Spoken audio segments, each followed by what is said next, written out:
Welcome to Gazette Weekly Wrap Up, your go-to source for the top news stories from across our community. I'm Dylan Kroll, bringing you the latest from our weekly paper. From major developments to local events, business highlights, sports, and more, we've got you covered.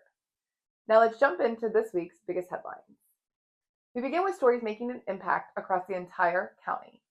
First up, the Ashtabula Foundation awarded $120,500 in Cycle 2 grant funding to 8 local organizations on July 15th during a presentation held in the Greater Ashtabula Chamber meeting room. The Jefferson Area Local School District received the largest grant at $35,000 to purchase a 3D convertible table and interactive software that will enhance science education and real-world career preparation.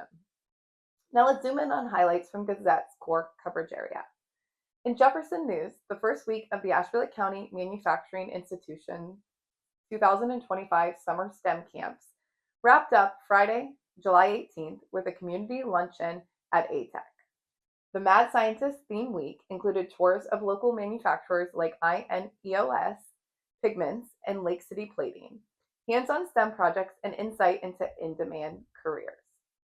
Also in Jefferson news, the third annual Summerfest returns to Giddings Park in Jefferson on Saturday, July 26th from 11 a.m. to 8 p.m., featuring live music, a craft show, food trucks, games, and family-friendly fun. Highlights include water wars at 4 p.m., a cornhole tournament at noon, bounce houses, and performances by local bands, including the headliner, The Barcode, from 6 to 9 p.m.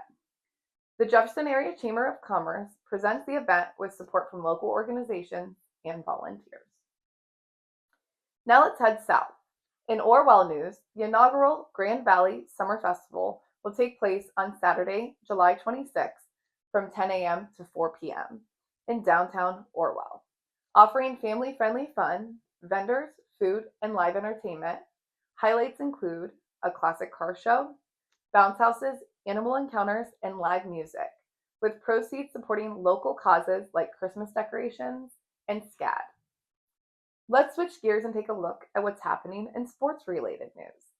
The Ohio District 1 All-Stars split their final 2 games at the Regional All-Star Tournament, defeating 4 Central States 10-6 on July 22nd before falling to Indiana 14-4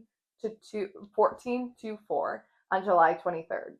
In the first game, Ohio broke a 3-2 deficit with a 6-run 4th inning and strong pitching from Andrew Wadaga and Lucas Undon. Despite an early lead in the second game, Ohio couldn't hold off Indiana's late surge.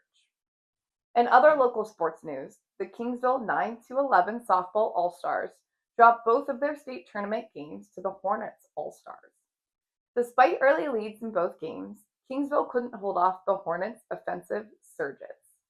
And finally, we head over to Lake County for updates from the Tribune. In Paynesville news, on July 1st, 100-plus women who care Lake County donated $6,900 to the Salvation Army Women's Auxiliary to support local outreach efforts. The group, which has given over $250,000 to Lake County nonprofits, selected the auxiliary as part of its quarterly giving initiative. The auxiliary is currently leading its first project, Christmas in July, with red kettles placed all over 30 retail locations across the county. In Madison news, Daryl Michaela Powell was sworn in as Madison Township's first Black police officer during a trustee meeting on Tuesday, July 22nd. The 33-year-old Ashtabula resident, whose grandfather was Ashtabula's first Black officer in 1966, began patrolling on Monday, August 4th. That's it for this week's edition of the Gazette Weekly Wrap Up. For in-depth coverage, visit us online at gazettenews.com or follow us on Facebook by searching Gazette News, or you can find us on Instagram at Gazette News Ohio. Don't forget, you can subscribe online or pick up a copy of the Gazette or the Tribune to stay informed. Thanks for making us your trusted source for news in Ashtabula and Lake counties. Goodbye.